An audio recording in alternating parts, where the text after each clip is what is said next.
welcome back to my channel. So today I have a really fun video. I've been wanting to do it for a while and I'm just getting around to do it. I was actually waiting for a couple more questions to come in from my current coworkers and people in general. I did a Q&A poll on my Instagram account, my personal one, so if you're not following it, please go do so. Love to have you, and I do polls on there regularly. But today I kind of wanted to do a general Q&A video about being a call center agent. I feel like right now in 2021 it is becoming more and more common, and it's hard to kind of feel, hey, is this the right fit for you? Is this not the right fit? And I've had a lot of people come up to me and ask, what do you do? Why do you like it? Even people I work with right now ask me some questions that are pretty good and no one talks about. So I'm gonna do like a mini call center series or something, I don't know. I thought today would be fun just to do some general questions that I've gotten, and then I thought it'd be interesting, and maybe if you guys are interested, please give it a thumbs up or comment down below, especially like an interview process, or like, hey, this is what, you know, interview questions and how to answer them, just more in-depth videos about call center jobs. I'm going to kind of go a little bit into this video. I do want to throw a disclaimer out. I'm not a major professional. I am just a call center agent at my company. I'm also a supervisor there.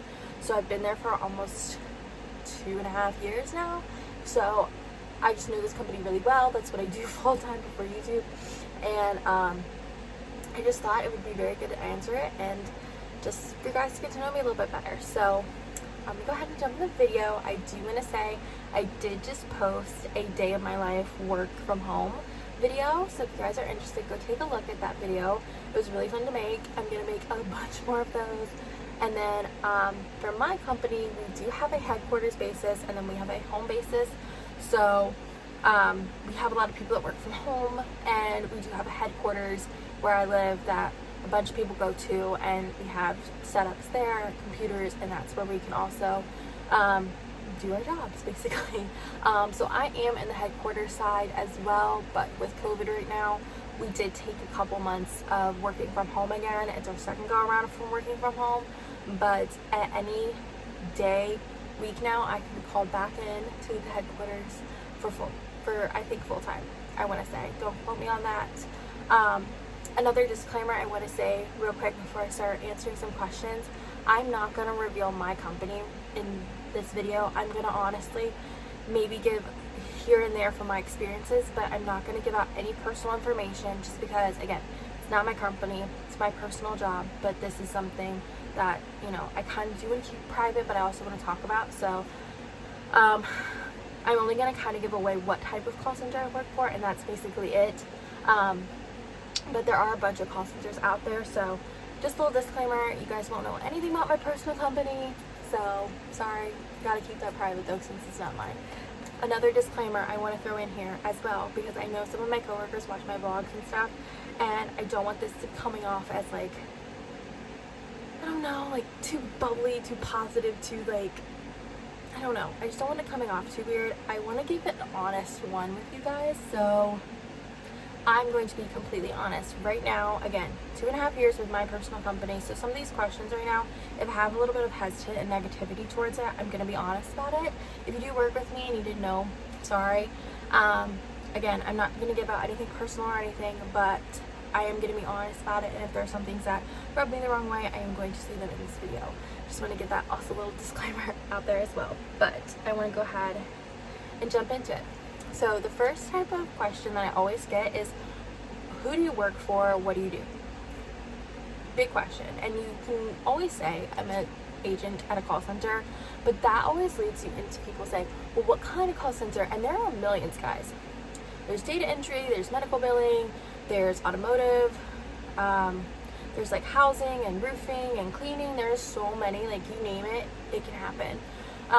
So for me personally, I work with the automotive dealerships, so that's typically what I work with on the automotive side. It's pretty busy, but I also know some people that do medical billing. I also know people that do sales calls, financing calls. So there's so many different options. You just have to find the one that fits best for you, I think. Even if you don't know anything about it and you're trying to get into this type of business and you are kind of hesitant on the side, just give it a try, research it a little bit more, but definitely give it a shot. I know zilch about cars, and I'm literally full-time talking about cars, and I still don't understand. Like, trust me, I don't understand. Definitely your job should be able to prep you the best way that they can so that when you are on the job, you know what you're doing. But even if you're a little bit hesitant, just give it some research. That's my biggest tip, is figure out what field that you would be interested in or have like potential interest, and then do a little bit of research. And then, you know, your job should also really prepare you as well on the knowledge about it. Because again, I know nothing about cars, and my job has succeeded in getting me as much knowledge as I need to know as well about all the different types of cars and services and this and that, which is really, really helpful and nice. Another good thing that when I say call center agent, that helps tell people is you need to know, are you kind of an agent that takes calls from people, or are you an agent that sends calls to people? So basically, if somebody's calling in to make an appointment, is that you, or are you calling somebody to sell them something or following up with them? What type of call center do you work for?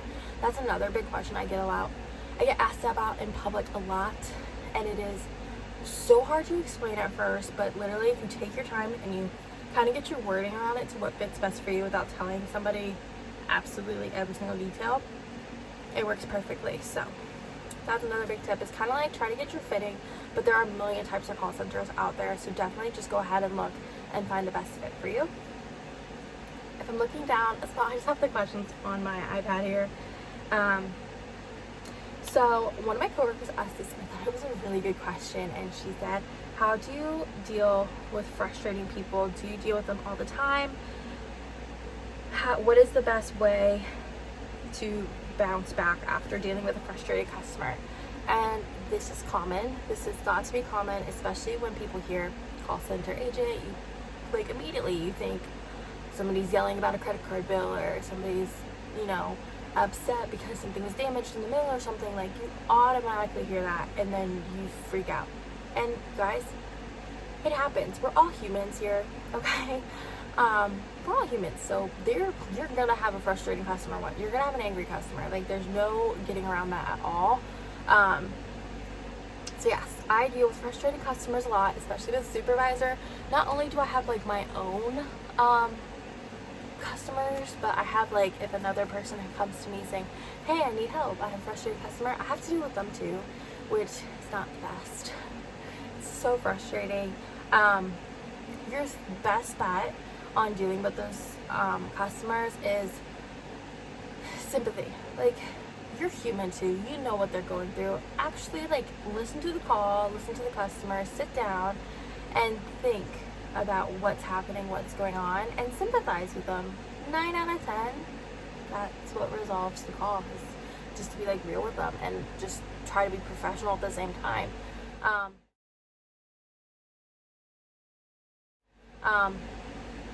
I always say try to analyze the situation and then come up with a solution if you can. Always try to have a backup in your corner. Try to talk to them. 9 out of 10, if they're shouting at you, they just need somebody to listen to.